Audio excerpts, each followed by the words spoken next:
అందరికీ నమస్కారం. కుంభరాశి వారికి ఏప్రిల్ 10వ తేదీన వీరి యొక్క జాతక ఫలితాల గురించి తెలుసుకుందామండి. ఏప్రిల్ 10 అనగా గురువారం నాడు వీరి యొక్క రాశి ఫలాలు ఏ విధంగా ఉన్నాయి అనేటటువంటి పూర్తి అంశాల గురించి ఈరోజు మనం ఈ వీడియోలో తెలుసుకుందాం. వీడియోని ఎక్కడా కూడా స్కిప్ చేయకుండా చివరి వరకు చూడండి. అలాగే కుంభరాశి వారు కొత్తగా మన ఛానల్ని ఇప్పుడే చూస్తున్నట్లయితే ఛానల్ను దయచేసి సబ్స్క్రైబ్ చేసుకొని సపోర్ట్ చేయడం మాత్రం మర్చిపోకండి. మరి కుంభరాశి వారి యొక్క జాతక ఫలితాల గురించి తెలుసుకోబోయే ముందుగా చాలామందికి ఎన్నో సమస్యలు ఇబ్బందులు ఎదురవుతూ ఎక్కడెక్కడికో వెళ్ళి మీరు జ్యోతిష్యం చెప్పించుకొని నిరాశ చెంది ఉంటే కనుక ఒకసారి ఈ గురువుగారిని కాంటాక్ట్ అవ్వండి. మీకు ఏ సమస్య ఉన్నా కానీ 100% శాశ్వతమైనటువంటి పరిష్కార మార్గాన్ని మనకు ఫోన్ ద్వారా తెలియపరుస్తారు గురుగారి ఫోన్ నెంబర్ 9030108299. ఇక ఇప్పుడు మనం కుంభరాశి వారి యొక్క జాతక ఫలితాల గురించి తెలుసుకుందామండి. వీరి యొక్క లాభాలు ఏ విధంగా ఉన్నాయి, నష్టాలు ఏ విధంగా రాబోతున్నాయి, ఎవరి దగ్గర జాగ్రత్తగా ఉండాలి, ఎటువంటి అలవాట్లను రేపటి రోజున అలవర్చుకోవాలి, మీరు ఏ కష్టానికి ఎటువంటి పరిహారం చేసుకుంటే చాలా తేలిగ్గా మీరు చక్కగా బయటపడతారు, జీవితాంతం సంతోషంగా ఉండాలంటే తెలుసుకోవాల్సినటువంటి నియమాలు ఏమిటి, ఇవన్నీ కూడా పూర్తిగా ఈ వీడియోలో తెలుసుకుందాం. ఇది చాలా చోట్ల అంటే ఒక మంచి ఇన్ఫర్మేషన్ అనేది మీకు సేకరించి కేవలం తక్కువ సమయంలోనే మీకు వివరించేటటువంటి ప్రయత్నం చేస్తాను. కుంభరాశి వారికి చాలా మందికి కూడా ఏలినాటి శని ప్రభావం ఇప్పటి వరకు కూడా 5 సంవత్సరాలు చాలా ఎక్కువగా అనుభవించారండి. ఇక 2.5 సంవత్సరాల వరకు ఉంది, అంటే 2027 జూన్ 30వ తారీఖు వరకు ఉంది. ఆ తర్వాత నుండి చాలా బాగుంటుంది కుంభరాశి వారికి. ఇప్పుడు వీరికి 2.5 సంవత్సరాలు కష్టాలు పడవలసిందేనండి. చాలా అవమానాలు అనేవి కూడా ఎదుర్కోవాల్సింది అని చెప్పేసి జ్యోతిష నిపుణులు చెబుతున్నారు. మరి ఈ యొక్క చాలామందికి ఏంటంటే డౌట్స్, చాలామంది ఎన్నో రకాలుగా కుంభరాశి వారికి నిజాలు ఏంటంటే అసలు చెప్పకుండా ఒక్కొక్కరు ఒక్కొక్క రకంగా చెప్పి బాధ పెడుతూ ఉన్నారని చెప్పి ఎంతోమంది అనుకోవచ్చు. అయితే ఏలినాటి శని ప్రభావం అనేది జరుగుతుందండి. కాకపోతే ఇప్పుడు చివరి దశలోకి ఏలినాటి శని ప్రభావం అనేది వచ్చింది. ఈ ఏలినాటి శని అంటే శని భగవానుడికి చాలామందికి కూడా చాలా భయపడుతూ ఉంటాం. కాబట్టి ఎన్నో కష్టాలు ఈ 5 సంవత్సరాల్లో చాలా ఎక్కువగా ఫేస్ చేసిన వాళ్ళే ఎక్కువగా ఉన్నారు. సుఖాలను అనుభవించిన వాళ్ళు కూడా ఉన్నారు, కానీ చాలా తక్కువ మంది ఉన్నారని చెప్పుకోవాలి. ఇక అలాగే సుఖాలను అనుభవించిన వారు చాలా అంటే చాలా తక్కువ మంది అనే చెప్పుకోవాలి. లైఫ్లో పూర్తిగా డౌన్ అయిపోయిన వాళ్ళు ఉన్నారు, లైఫ్లో బాగా ఎదిగిన వాళ్ళు ఉన్నారు, డబ్బు సంపాదించే వాళ్ళు ఉన్నారు, బాగా డబ్బు సంపాదించి పొదుపు చేసుకున్న వాళ్ళు కూడా ఉన్నారు. ఇలా లైఫ్ లాంగ్ సంతోషంగా బ్రతికేంతగా డబ్బును పొదుపు చేసుకున్న వాళ్ళు కూడా చాలామంది ఉన్నారని చెప్పుకోవాలి. కాకపోతే ఏంటంటే వీరికి కొంచెం అంటే పాపం ఎక్కువగా వీరు డిసప్పాయింట్ అయినటువంటి క్షణాలే 5 సంవత్సరాల్లో ఎక్కువగా కనిపిస్తూ ఉన్నాయండి. కాబట్టి వీరికి ఇక రేపటి రోజున చూసుకున్నట్లయితే వీరి యొక్క దిన ఫలితాల ప్రకారం అనుకూలంగా ఉన్నటువంటి రోజుగా చెప్పుకోవచ్చు. చాలా తక్కువ ప్రతికూలతలు అయితే కనిపిస్తున్నాయి. అనుకూలంగా రేపటి రోజున మీకైతే రోజు గడవబోతుందండి. చాలా సంతోషంగా పీస్ఫుల్గా కుటుంబ సభ్యులతో ఆనందంగా గడుపుతారనే చెప్పుకోవాలి. ఇక అలాగే రేపటి రోజున మీరు శని భగవానుడి యొక్క ఆరాధన చేసుకోండి. అలాగే మీకు గురు అనుగ్రహం కనుక కావాలి అనుకుంటే, గురు అనుగ్రహం ఉంటే చాలా చక్కగా మీరు అనుకున్నటువంటి ప్రతి కార్యంలోనూ మీరు చక్కగా విజయాన్ని అయితే చేకూరేలాగా గురు అనుగ్రహం అనేది మీకు దక్కుతుంది. కాబట్టి రేపటి రోజున మీరు దత్తాత్రేయ స్వామివారి యొక్క ఆలయాన్ని సందర్శించండి. అలాగే దగ్గరలో ఉన్నటువంటి సాయిబాబా వారి ఆలయాన్ని కానీ దత్తాత్రేయ స్వామివారి యొక్క ఆలయాన్ని కానీ సందర్శించండి. దక్షిణామూర్తి యొక్క స్తోత్రాలను పఠించండి. ఇంకా అలాగే దేని గురించి కూడా అసలు భయపడకండి. కొంచెం భయపడవలసినటువంటి పరిస్థితులు ఏర్పడతాయంటే కుటుంబ సభ్యుల యొక్క అనారోగ్య సమస్యలు కావచ్చు, లేదంటే పిల్లల పట్ల కొంచెం అంటే ఏదైనా వ్యతిరేకమైనటువంటి వాళ్ళు చేసేటటువంటి పనులు మీకు నచ్చకపోవచ్చు, వారిపైన ఏదైనా కానీ కోపంలో ఏదైనా ఒక మాట అనొచ్చు. ఇలాంటి విషయాలు కొంచెం మిమ్మల్ని బాధిస్తాయి. కాబట్టి అలాంటి విషయంలో మీరు ఎక్కువగా బాధపడకుండా మిమ్మల్ని మీరు కొంచెం కంట్రోల్ చేసుకోండి. ఎక్కువగా కోపానికి గురయ్యేటటువంటి అవకాశాలు కనిపిస్తున్నాయి.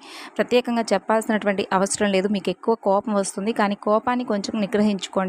ఇక అలాగే రేపటి రోజున మీరు చేయవలసినటువంటి ముఖ్యమైనటువంటి పనుల్లో ఏమిటంటే, కోపం వచ్చినప్పుడు చాలా అంటే చాలా కంట్రోల్లో ఉండడం మీకు మంచిది. ఎందుకంటే మీరు కోపంలో ఏదైనా కానీ మితిమీరినటువంటి పనులు చేసినా, లేదంటే ఆ క్షణిక ఆవేశంలో ఏదైనా పిల్లల్ని కొట్టడం కానీ, అనరాని మాటలను కానీ అనడం వల్ల అవి ముందు రోజుల్లో వారిపైన కొంచెం ప్రభావం ఎక్కువగా చూపిస్తాయి. కాబట్టి మిమ్మల్ని కొంచెం కంట్రోల్ చేసుకోండి. కోపం వచ్చినప్పుడు ఇంట్లో నుండి పక్కకు వెళ్ళిపోవడం కానీ, లేదంటే అక్కడ అంతవరకు మాట్లాడటం ఆపేయడం కానీ ఇలాంటివి చేయండి. లేదంటే ఎప్పుడైనా కానీ పిల్లలపైన ఆ ప్రభావం అనేది మీరు చూస్తారు.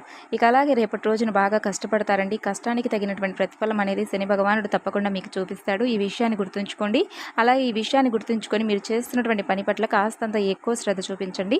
ఈ యొక్క అంటే మీకున్నటువంటి కాస్తో కూస్తో సోమరితనం, బద్ధకం అన్నీ కూడా రేపు చేద్దాంలే అనే మాట ఇవన్నీ కూడా ప్రతి ఒక్కరి లైఫ్లో అంటే మనసులో వస్తూ ఉంటాయి. కాబట్టి మన ఒక్కళ్ళకి కూడా స్పెషల్గా ఇవి అనిపించదు. ప్రతి ఒక్కరి లైఫ్లో కూడా ఇవన్నీ వస్తూ ఉంటాయి. కాబట్టి వాటన్నిటినీ కూడా దాటుకొని అధిగమించి సంయమించుకొని మనల్ని మనం చూసుకుంటూ మన ఆరోగ్యాన్ని చక్కగా చూసుకుంటూ ఒక గొప్ప అడుగు అనేది ముందుకు వేయాలి ప్రతి ఒక్కరు కూడా. ఈ విధంగా ఎవరైతే ధైర్యంగా ఒక అడుగు ముందుకు వేస్తారో వారికి తప్పకుండా గొప్ప స్టేజ్లో ఉంటారు. కాబట్టి మీరు రేపటి రోజున దేని గురించి భయపడకుండా మీ పనిని మీరు స్ట్రాంగ్గా చేసుకోండి. ఇక అలాగే ఏదైనా కష్టపడితేనే కదా మనకు దక్కుతుంది. కాబట్టి ఆ కష్టపడడం అనేది ఎలాగని చెప్పి తెలుసుకోండి. ఆ కష్టపడడంలో కూడా కుంభరాశి వారు చాలా ముందే ఉంటారు. వేరే విషయం చెప్పుకోని అవసరం లేదు, ప్రత్యేకంగా తెలుసుకోవాల్సినటువంటి అవసరం కూడా లేదు. అలాగే కుంభరాశి వారు చాలా సైలెంట్గా ఉంటారు. కాకపోతే ఇప్పటికీ ఆ కష్టాలను అనుభవించి అయ్యో ఏం చేస్తే మరలా కష్టం వస్తుందో, ఎటు నుంచి ఏ కష్టం వస్తుందో, ఏ ముంచుకొస్తుందో అనేటువంటి ఒక భయంతో పాపం ఎప్పుడూ కూడా ఆందోళనగా ఉంటూ ఉంటారని చెప్పుకోవాలి. కాబట్టి ఇటువంటి ఆందోళనలు ఏమీ కూడా పెట్టుకోకండి. మీరు కష్టపడి సిన్సియర్గా ఏదైతే పని చేసుకుంటారో, లేదంటే మీరు కష్టపడి సిన్సియర్గా క్రమశిక్షణగా ఉన్నంతకాలం ఎటువంటి గ్రహాలు అనేవి కూడా మిమ్మల్ని ఏమీ చేయలేవు. ఈ ఒక్క విషయం మీరు గుర్తుంచుకోండి. దైవానుగ్రహం అనేది మీకు చాలా ముఖ్యం అన్నమాట. కాబట్టి భగవంతుని ఆరాధన చాలా ఎక్కువసేపు చేసుకోండి. ఇష్టదైవ నామస్మరణ చేసుకుంటూ ఉండండి. అప్పుడప్పుడు శని భగవానుడికి అభిషేకాలు లాంటివి చేయించుకోండి, తైలాభిషేకం ఇవన్నీ చేయించుకోండి. ఈ 2.5 సంవత్సరాలు కూడా చాలా ఈజీగా మీకైతే తెలియకుండా గడిచిపోతాయి. స్వామివారు మిమ్మల్ని ఎటువంటి పరిస్థితుల్లో కూడా బాధ పెట్టరు, మీకు ఇంకా సహాయం చేస్తారు. మీకు చాలా మంచి చేస్తే వెళ్తారు స్వామి. ఈ ఒక్క పాయింట్ అయితే గుర్తుపెట్టుకోండి. శని భగవానుడు వెళ్తూ వెళ్తూ మంచి చేస్తారని అంటారు. అసలు భయపడవలసినటువంటి అవసరం లేదనే విషయాన్ని గుర్తుంచుకోండి.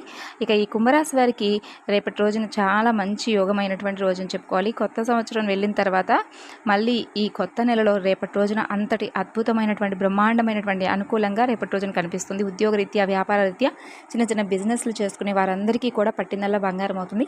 అయితే మరీ ముఖ్యంగా అండి, రేపటి రోజున ఒక స్త్రీ కారణంగా మీకు ఒక మంచి అదృష్టం అనేది అదృష్టపు వార్త అనేది మీరు వినబోతున్నారని చెప్పుకోవాలి. అంటే ఆ వార్త అనేది ఏంటంటే మీ యొక్క కుటుంబ సభ్యుల్లో ముఖ్యమైనటువంటి వార్త కావచ్చు, లేదంటే ఆవిడ ఏదైనా కానీ గర్భవతిగా ఉందని చెప్పడం కానీ, ఇలాంటివి ప్రత్యేకమైనటువంటి మంచి శుభవార్త అనేది మీ చెవిన పడుతుంది. ఆ స్త్రీ ద్వారా మంచిగా చాలా రోజుల నుండి ఈ యొక్క సంతానం గురించి ఎదురు చూస్తున్న వారికైతే ఇదొక చాలా గొప్ప పండుగలాగా ఫీల్ అయ్యేటటువంటి రోజు అనమాట రేపటి రోజున.